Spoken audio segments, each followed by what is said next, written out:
Hey, it's Flango once again, and I'm going to keep doing this whiteboard series for a little bit because I have some quick tips to give before I start to make my commons only series, and I would like to spend some time to really refine those decks. So for the next day or two, I'm going to do whiteboard series, or maybe I'll do something in game, but no commons yet. Today, what we're going to talk about, really quick tip, is the board. Because the board is 1, 2, 3, 4, 5, 6, 7 by 1, 2, 3, 4, 5, 6, 7. Because the board is 7 by 7, then there are more white squares than there are black squares. Let me actually just get the game open. It'll be a lot easier that way.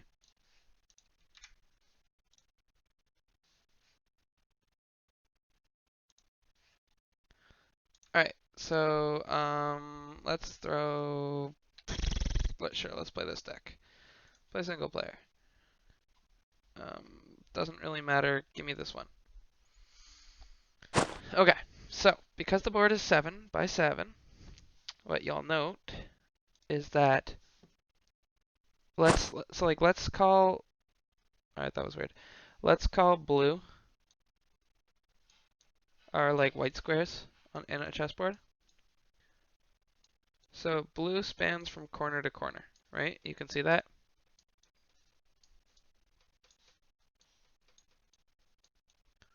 And then there would be, well, let's use red. Red squares on this diagonal and this diagonal. And this diagonal and this diagonal. And this diagonal. And this diagonal. And finally those two, right? I guess I'll do all the red squares, just so you can sort of see. Okay, so here's our board. And I'm actually going to use yellow for the other squares because it's a little bit easier to see. So here's all our yellow squares. And this board is going to get visually very messy, right? Visually very noisy. But I think you'll notice that every corner is yellow, right? Those should have been black.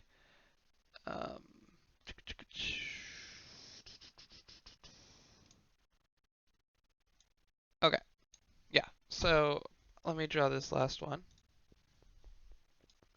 Cool. So you'll notice that every corner is yellow.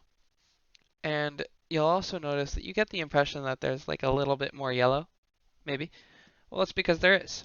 If you count the yellow squares, there's 1, 2, 3, 4, 5, 6, 7, 8, 9, 10, 11, 12, right? But if you count the red squares, there's 1, 2, 3, 4, 5, 6, 7, 8, 9, 10. So 12 to 10. There's already 2 more yellow squares. What this means is that yellow or white or whatever color you want, corner colored bishops. So bishops that can go to the corner have more available spaces to them.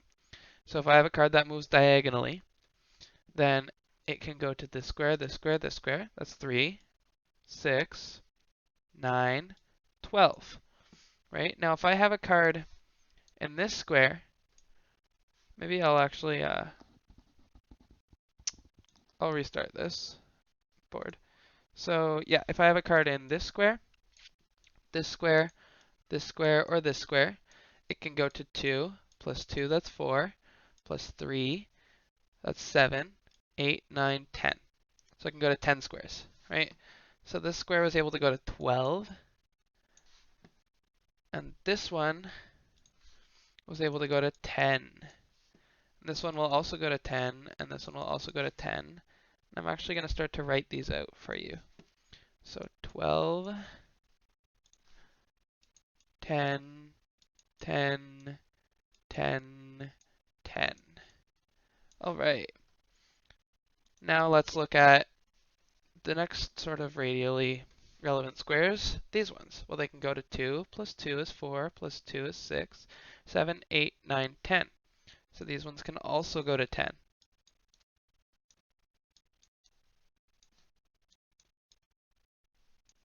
So already you're seeing that like there's one super white square, and then anywhere in this square is about the same, right? Now, I think it's going to be about the same everywhere at this point. If you're here, um, well, you're looking at 1, 2, 3, 4, 5, 6, 7, 8. And if you're on the side, so like that means that you'll have 8 on every corner. And then if you're here on the side, you have 1, 2, 3, 4, 5, 6, 7, 8.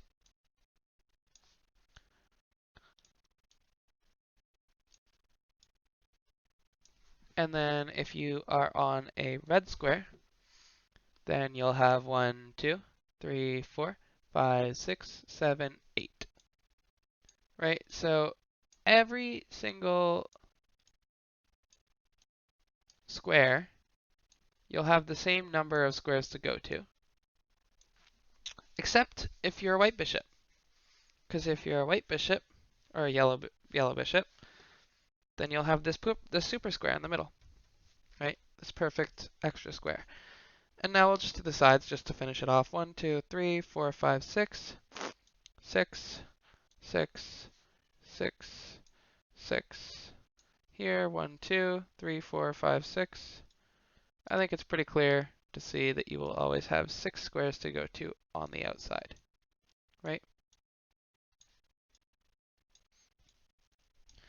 And same thing with the reds. You'll have 1, 2, 3, 4, 5, 6, 7. So that's different because there's 3. Oh, did I miscount? 1, 2, 3, 4, 5, 6. Yeah, I miscounted. Sorry for almost tricking you there. I guess we should do the middle too. That's 3 plus 3 is 6. So yeah, this is a rule that you might want to know, is that every sort of radial circle gives your units more places to move. So if I'm in the very center of the board, I have the most. If I'm in like the second ring, then I have a good amount, right? Most, good amount.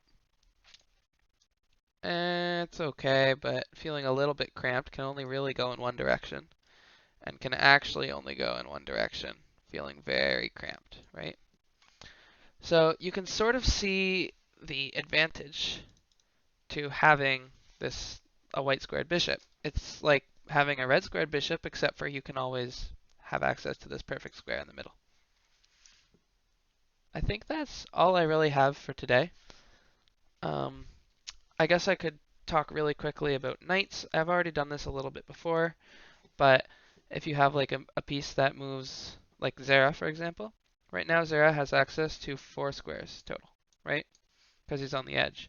But if I move him up one, right? If I move him up here, then he'll have access to 1, 2, 3, 4, 5, 6 squares.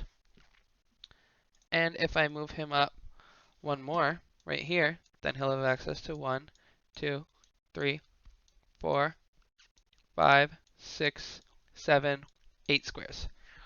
And so we can get the same sort of rule for Zera. He'll have 8 anywhere within this circle, or any side jump card. They'll have 6 anywhere within this circle, and they'll only have 4 anywhere on the edge. Right? So thinking about how you approach controlling the center and how many options are available to you can be super important.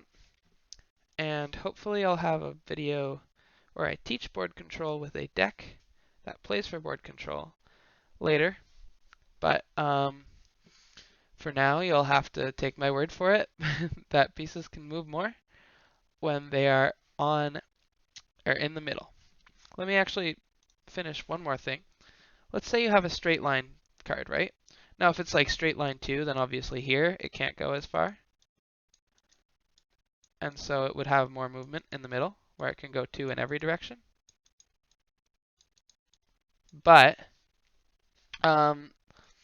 it's also worth noting that if I'm over here, right, and let's say I'm infinite straight line, I could go here, or here, or here, right? But um, what am I gonna say here? It's easier to block, right? You just have to block 3 areas, and that takes away like a third of my movement. So if I go, hang on, sorry. Okay, so this guy in the corner is red, right? He can go to all these squares, and all these squares, right? But if you just put a creature right here, all of a sudden he can't go to any of these squares. Now all of his movement options are also not great because they're still on the side. Now think about having a creature here. Let me do blue. Here. Okay? He can go to all these squares. He can go to all these squares. And he can go to these squares and these squares. They actually add up to the same. 1, 2, 3, 1, 2, 3, 1, 2, 3, 1, 2, 3. Well, this is even, and this number is even, right? Vertical lines and horizontal lines are the same. So 1, 2, 3, 4, 5, 6, 1, 2, 3, 4, 5, 6, right? But which one would you rather have? Well, clearly you would rather have the blue one. And the reason is that all of its movement options are towards the center, where it's doing things, either attacking the enemy king or just controlling more space, right? Because again, it's going to have more movement options once it's in the center. But its other options are, it's also harder to block, right? So if I have a piece here, okay, I lose all these, but I still have 1, 2, 3, 4, 5, 6, 7, 8, 9, 10, 11, 12, 13 spots, which might be also those 13. Like this is equal. This range is equal to this. But again, it's just better spots. I can still move up and attack you, or I can move up and attack you here, right? So like with this piece, if you're here and I don't want to attack you, I need to run away, I can run this way, right? Here I could run over here, where I'm still in the middle and I now can place a piece and attack you safely. Here you'd have to be here, where you're in like this spot, which we argue is better, right? So yeah, basically always think about controlling the center, always think about how many ways your pieces can move, avoid the rim, and think about circles, okay? Because if you, and I promise you this is true, if you can control more of this circle than your opponent, or more of this circle than your opponent, then barring them having some crazy damage, you're going to just win. So yeah, hope you're thinking about board control now, and thanks for watching.